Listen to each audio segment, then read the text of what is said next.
When I saw what went down this weekend, I honestly just froze for a second, staring at the screen like, there's no way that just happened. You know those moments that completely flip a race in an instant? 1 second you're locked in thinking strategy, playoff points, momentum, and the next, total chaos. And the wild part? This wasn't some random mid-pack incident. This involved guys who were right where it mattered most. Late in the race, crunch time. The kind of moment that can shape an entire season before it even really gets started. That's what Atlanta does, right? Everything feels under control. And then boom, the entire storyline changes in half a corner. If your heart dropped watching that like mine did, hit that like button and subscribe to NASCAR Central Race. We're building something real here with true NASCAR fans pushing toward subscribers. If you live and breathe this sport, you're in the right place. Now here's what actually happened. Because this one, it came out of nowhere. The big one at the NASCAR Cup Series race at Atlanta Motor Speedway, lap 224, just 37 laps to go. This isn't early race jockeying, this is the closing stretch. Stage points are done. Now it's all about finishing strong, protecting track position, and setting the tone for the season.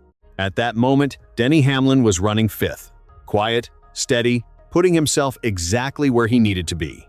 Classic Hamlin just hanging around, managing the race, waiting for the right opportunity. Coming out of turn 4, Joey Logano starts drifting up the track. They make contact. Logano clips the front left of Hamlin's car, and that tiny bit of contact, that's all it takes at Atlanta. Hamlin gets loose instantly. The car snaps sideways. And at that speed, on a drafting-style track like Atlanta, once you're sideways, it's over. There's nowhere to go. And just like that, the big one, 9 cars damaged. And not just backmarkers, serious contenders.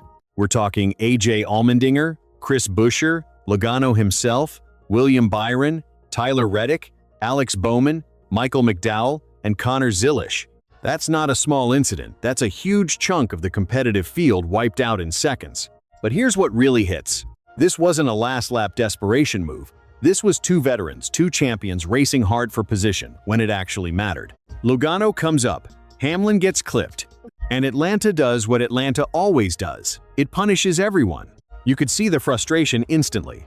Hamlin had a top 5 car, stage points already in the bank, playoff implications ahead, and momentum this early in the season is everything. Nobody wants to be digging out of a hole this soon. And for Logano, just as brutal. Even if he triggered the contact, he didn't escape it. He got caught up too. That's the thing about this kind of racing. When it goes wrong, nobody wins.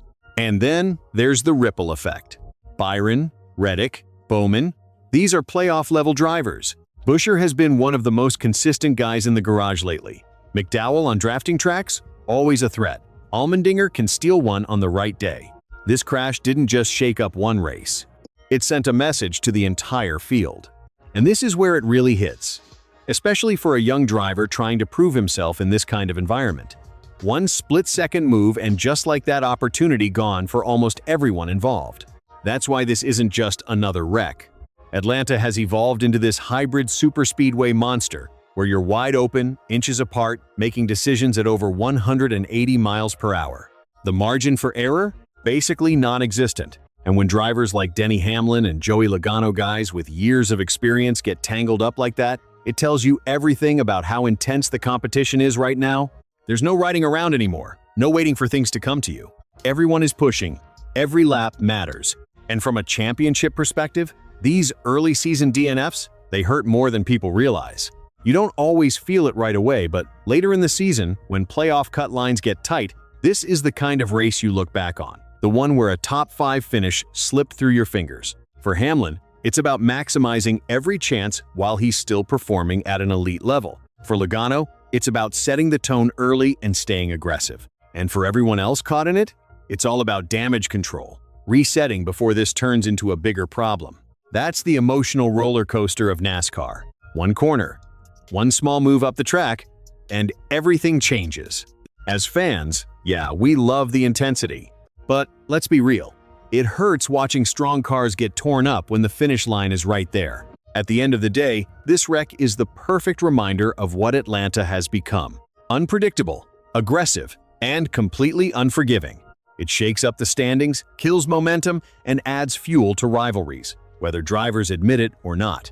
And the craziest part? This is just the beginning of the season. If we're already seeing big ones like this in February, imagine what the playoff races are going to look like. So now I've got to ask you, was this just hard racing? Did Logano come up too aggressively? Or was Hamlin simply in the wrong place at the wrong time? Drop your thoughts in the comments. I really want to know where you stand. And if you enjoy breaking this stuff down like real fans, hit that like button and don't forget to subscribe to NASCAR Nation Report. We're building a real community here, pushing toward 10,000 subscribers. If you want honest reactions, real talk, and pure NASCAR energy every week, this is where you need to be. Because one thing's for sure, Atlanta never disappoints. And something tells me this story isn't over yet.